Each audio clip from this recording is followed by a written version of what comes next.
My name is the Super Suck Lord from Chinatown, New York City, and I run Suckadelic Bootleg Toy Company. As far as I can tell, I'm probably the first person to make a 3 3/4 mashup figure, cast it in resin, put it in an ironic blister card, and sell it as a piece of pop art. As far as I know. And if I'm not the first person to do it, I'm the best. The Gay Empire was really the figure that put me on the map. It was the second one I ever made, and it's actually a fairly ridiculous idea. Just to say something's gay because it's pink is reductive, but at the time it made sense, and it still makes sense. He was the pioneer. He was the one that said, hey, I'm gonna put this bootleg figure on this card. It's gonna be art. And there wasn't any question. It was a fact. He said that, and it was a fact. And people bought it. And then everyone jumped on it. All of Sucklord's pieces are fitting in his narrative or something that's going on politically wise. I mean, he's the guy that pretty much started everything, in my opinion. As far as I can tell, when he started, he was the first one. I have not found any examples of resin handmade action figures that existed as what I'll cautiously say as art before him. This is like the holy grail for Suckadelic collectors. The Sucklord 66. This is the first figure that Sucklord did an edition of, and as I understand it, he was selling them out of his backpack at Comic-Con in San Diego. I think he sold the 66 for like 20 bucks originally, and I think the most I've seen one go for was $1,300. When I was 8 years old, I took a Greedo figure. This was in 1978. No, it was 1979. I took a Greedo figure, mushed it into a bar of wet soap to make a mold, pulled it out, and then poured a melted green crayon into it to try to make a casting and a bootleg of a Greedo figure. So I've been doing this type of thing for a very long time. He's not just creating a mashup for the sake of making a mashup. Like everything that he's making, it's not just like, I like this Star Wars figure, so I want to take this He-Man's head and put it on there. It's like, I need this piece of armor, and I need this thing because this villain in my head is made up of these parts, because everything revolves around that whole, Toy Lords of Chinatown and all this whole like persona of the Suck Lord, and he's definitely the guy that's created the most in-depth like world around his bootleg scene. He was the Suck Lord. He is the Suck Lord. He dresses up like that at conventions with his boombox. That's how I actually first met him, is he handed me a sticker at a convention. It was like, okay, whatever, dude, thanks. Like everybody, I have a birth name that my parents gave me, a given name and a family name. It's not a name I specifically identify with. His name is out there, right? Morgan is allowed to be said. Yeah. All right, so Morgan and Suck Lord are very different people. And maybe Morgan had to create Suck Lord in order to even be able to go out and talk to people the way he does. Because, Morgan's not going to go out and talk to people like that, but Suck Lord can. I call him Morgan because I've been calling him that for 15 years. And he responds to all of it. I think he prefers the Suck Lord. It's very hard in normal conversation to say, hey, Suck Lord, pass the milk. It sounds weird. I like Morgan more because it's like, I like, derivatives of Morgan or Schmorgan or Morkin and stuff like that. Like that's more interesting. I'm surprised he doesn't like that name, his name. Like, it's a really cool name. I puff myself up a lot, but it's not because I really think I'm so great. It's more because I feel totally pathetic. And in order to compensate for that, I've built up this thing around me that I've called the Suck Lord, which gives me my power to exert my will on the world. And I think for Suck Lord, it was that he knew what he was doing from the beginning of creating this world. So he needed to have that character to do that. I have a huge collection of the Suck Lord stuff. I have pretty close to one of every actual release that there is. And I've managed to pick up a lot of what I'll call these tribute pieces, where there are other artists who have made Suckadelic or Suck Lord or pieces from his universe either in their own style or sometimes just to make fun of him. But all the critics and the people who complain and hate, I think they're fans.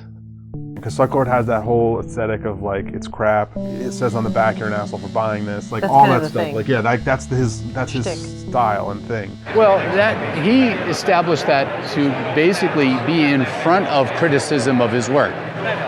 In other words, he's saying, yeah, I know it's crappy. It's right in the name of the product. It's crappy. But the power of his art is his idea. And there's definitely people who've come along since him, who have been inspired by him, who make much more intricate and finely detailed work. But at the core of it, he's really a conceptual artist. And conceptually, no one has really come close. He's an impatient artist versus somebody like David Healy, who's a very patient artist.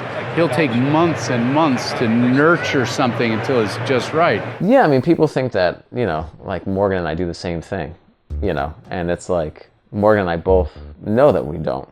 You know, it's two totally different, like, people doing something totally different, and they happen to use the same, like, brand of paint, you know, and it's literally that. I would say David Healy from Healy Made is one of the finest craftsmen as far as resin toys out there. His pieces are flawless. His aesthetic is clean. A lot of that was a reaction to the Sucklord, and to not be compared with him. David Healy's a friend of mine, so I feel I can criticize him as much as I want. But I'll be fair. His craft is excellent, I would say. As far as production goes, his craft is probably the best. His concepts are really different than anyone else's in this so-called business, and it creates something that is purposefully asensical, not nonsensical, but asensical, and that's his execution. And the fact that he's a misanthropic, antisocial weirdo, you know, has nothing to do with any of it. But that's my take on David Healy. I think like my stuff's about confusing memory because, you know, you're looking at, it's Boba Fett, but it's the hood. So that's obviously something to do with your past relationship with the two figures. So the past is things are cleaner in your memory, you know, or stuff like that when things were new, when you had that accessory, when the paint wasn't rubbed off. So I think it's like I'm trying to get back to that. And I think, you know, people said it's, you know, it's better than that, and that's great. He has strong ideas, and he has a very clean, I wouldn't call it minimalist, but he has a very strong design sense. Well, Healy kind of does his own thing, which I wouldn't necessarily term bootlegs. I mean, it's bootleg because you're using parts of other things, but he's not trying to sell it as this is Star Wars or this is this. It's just, this is the figure. Make up your own thing about it. I've always kind of wanted to give it a space around it. Artwork, I find it's great with what I do, but to me it's distracting a little bit, you know? I've done some stuff with artists and it's cool and then it's really part of that, but there's nothing better to me than to be focused on the thing that I actually made. While Healy has packaging for his toys, and it's often very clean and crisp and beautiful, his work is not about the packaging. It's about the figure. They're die cut and hot foil stamped. I don't really use a computer for any of the imagery. We do when we make the metal dies for the hot foil. But other than that, everything is just like put on with pressure, you know, or cut and stuff like, or glued or pressed and stuff. So I kind of like it. What's interesting about the bootleg toy game is when you look at it and you look at the degenerate losers that are actually participating in it, people see that and they're not like, oh, I want to buy that stuff. They're like, oh, I could do that too. I've had a lot of my customers go from buyers to producers. I could probably list about 5 guys that started out obsessively buying my shit, then getting sick of buying my shit and making their own shit. It's funny, a lot of these guys that feel like in the scene they're seen as like born from the Sucklord mold, you know, have surpassed him in quality, you know. And like Killer Bootleg is one of those guys who's just gone and done it so much, like the quality is just so much better and just, you know, the work is amazing. I'm Peter Gorel, also known as Killer Bootlegs. I'm an artist from the Midwest who makes bootleg action figures.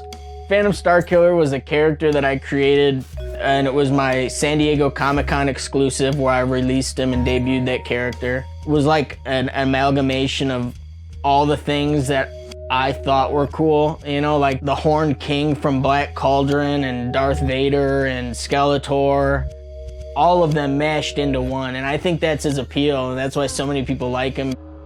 Back in the early days, I was just taking broken toys that I had and mashing them together and making weird monsters and painting them as one-offs and selling them at gallery shows. When my friend Will told me about making molds and I started doing those Google searches, I started seeing pink stormtroopers, you know, and that was my first exposure to the Sucklord. And he was saying he was gonna retire. So I was like, this is awesome. Like, he's gonna quit and then I can do this. Like, but he never quit. I mean, he's talked about quitting dozens of times over the last 10 years, and he still is making toys. So I'll keep waiting for that day, I suppose. I remember having conversations with the Sucklord early on, before everyone really knew each other. And he'd say, like, what's up with this Killer Bootlegs guy? Like, how should I feel about this? And I think they've had their rifts. I think they get along pretty well. So you were sort of the first guy to be second in this game, you know? It's like you were the first guy. Like most people would say, like, I'm not gonna do this because the Sucklord did that.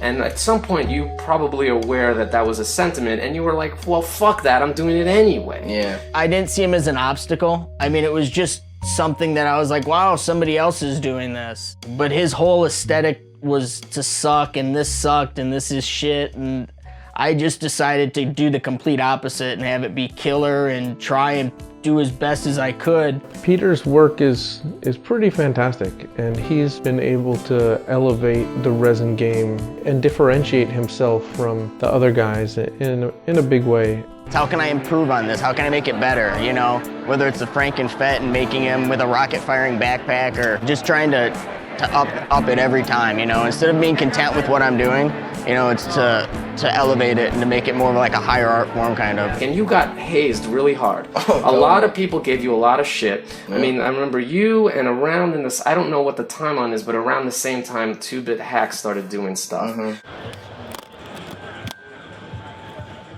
My name's Gary. I go by 2-Bit Hack. Make resin bootlegs and mostly 3 3/4 figures, and hopefully people like them. If they don't, that's fine. I started doing customs, like Moneys and Dunnies and stuff like that, and just needed parts that weren't available, so I started molding stuff that I'd made for that part in resin, and then just kind of stopped doing customs and started making my own figures. A lot of what I do, it's like, okay, it's based on, you know, a property like Spaceballs or the Blazing Saddles figures that I'm working on. And I kind of started doing vehicles because no one else was doing vehicles. And I wanted to make some stuff that was vehicles, so why not do it? And then that opens up to where, you know, you could start doing, you know, full play sets and backdrops and dioramas. One of the most popular pieces that I've done is probably the Matt the Radar Technician that I did with Scott Tollison. There was 30 of them that were up on his site, and they sold out in 25 seconds.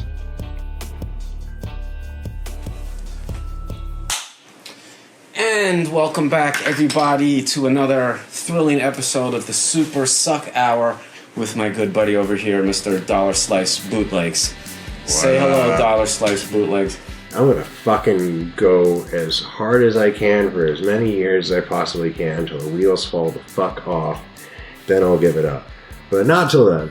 The first figure that got noticed was my Slaughterbuff. It's so silly. And it resonated with people because A, like the way it looks, and I think B, like, it was finally like, oh, that's what we were supposed to do with Snake Armor. You're a player in the bootleg toy game. You're sort of more of a second wave guy or third wave or however you cut the wave. I think I'm a third wave because there was you guys, like you and Peter kind of, and then Peter's second wave. So then I'm the first wave. Yeah. So there you go. See, like that makes me third wave. You know. That's fair. That's fair. I think technically Dollar Slice's work is very strong. He is one of the first people who really took the time to cast each of the parts of the body individually and insert a magnet in there. and has found packaging, clamshell packaging, that actually opened up so that you could pull the figure out and the figures are fully articulated. He's really taken the extra time to make something that people could pull out of the package and display on a shelf. This is the big rad wolf. He's vegan, but he's covered in the blood of racist bigots. Kind of hanging out with me at the booth this year, just being awesome with a fucking bright pink vest. You know, can't go wrong with bright pink.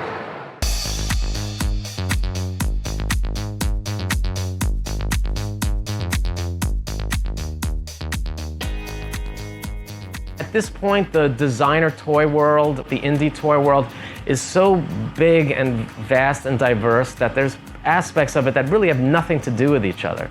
That there's sub-worlds within this thing, and it's a mistake in a lot of ways to conflate them. My name is Ben Goretzky. I am the owner of 3D Retro. I love both. I love bootleg toys, I love indie toys, but there's definitely a difference between the two. An indie toy is a more general term that I think a bootleg would fall under.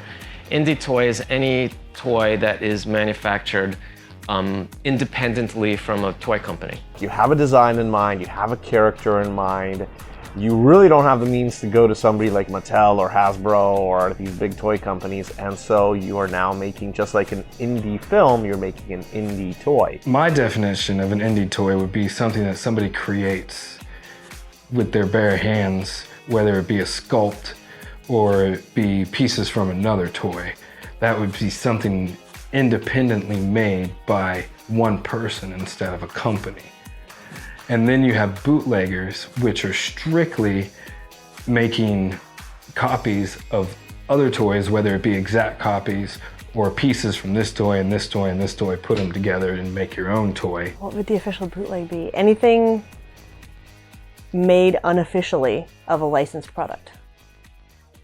But see, you can't even say a licensed product because you could bootleg something that's not technically licensed. You could bootleg another art toy that's not licensed. So that even that doesn't fit. You can bootleg a bootleg. You could totally bootleg a bootleg. And then is it a bootleg or a knockoff? And are knockoffs the ones that are the ones from, you know, from China and Mexico where they're like, I don't know. It's way too hard to define. Once you start asking for definitions, it doesn't work. It gets weird. But growing up, it was action figures that like that. That we would call bootlegs, but now we refer to it more in the designer and art toy community. Materials that are being used are usually homemade, like resin materials, things that you can buy in like specialized stores for that. And usually the bootleg toy materials are the same as the indie toy materials.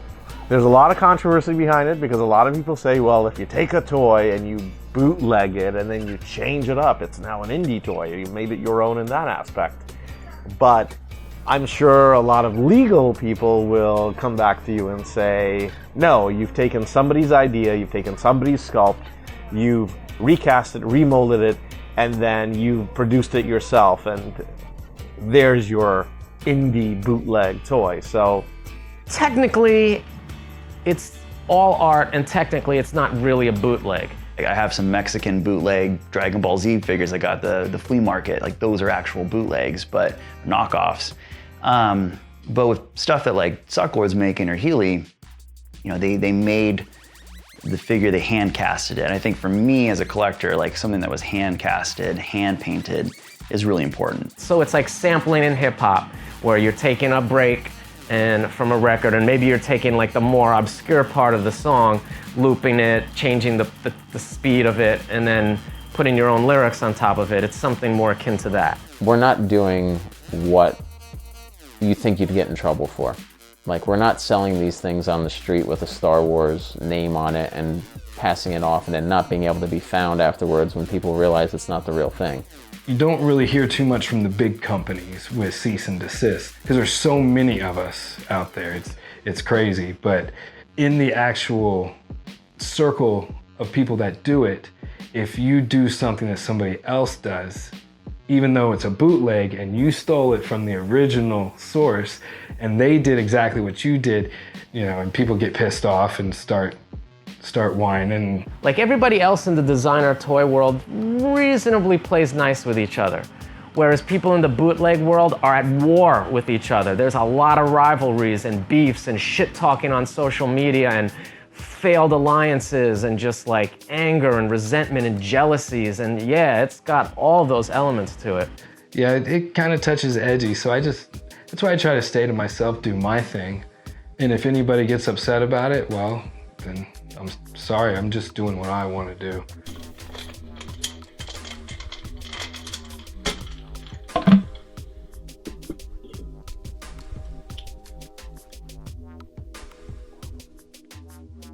The level in this game of, you know, this was my idea first, or I did this packaging first, you ripped me off. I don't know why it exists. It shouldn't, but it does. I had a guy who made a piece that looked similar to one of my pieces on the Kitty Hawk set. It wasn't like a beef or anything, just because I have the Sucklord ethic where I started out copying his stuff. And so if anybody wants to copy my stuff, go ahead.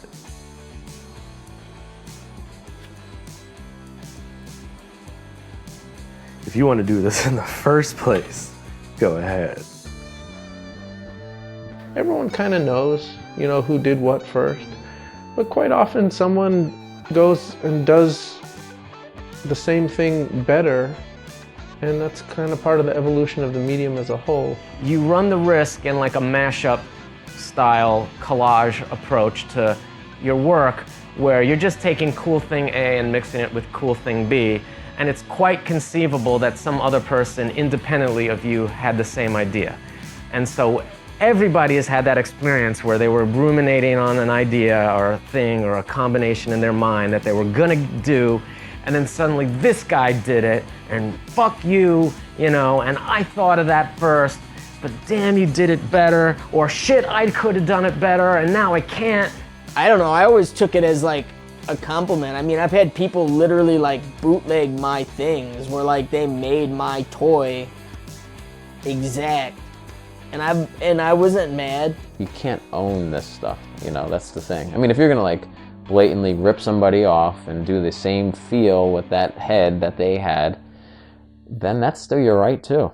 And at the end of the day, I mean, they're all bootleggers. They're all borrowing from other people's ideas and mashing them up and making them their own.